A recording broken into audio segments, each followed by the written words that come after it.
नमस्कार, पणकर फार्मरच्या यूट्यूब चॅनलवर तुमचं मनापासून स्वागत. आज आम्ही लावलेलं आहे चायना कॅबेज म्हणजे चायना कोबी.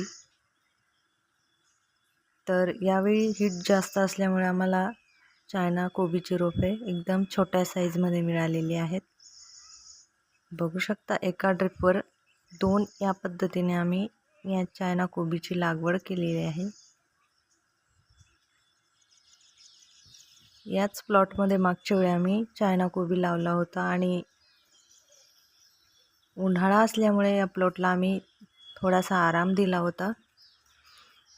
या प्लॉटची नांगरणी रोटर वगैरे करून पुन्हा बेड बनवून आम्ही या प्लॉटला परत चायना कोबी लावलेला आहे. नवीन असाल तर चॅनलला सबस्क्राईब करा, लाईक शेअर करा. भेटूया नेक्स्ट व्हिडिओ. थँक्यू.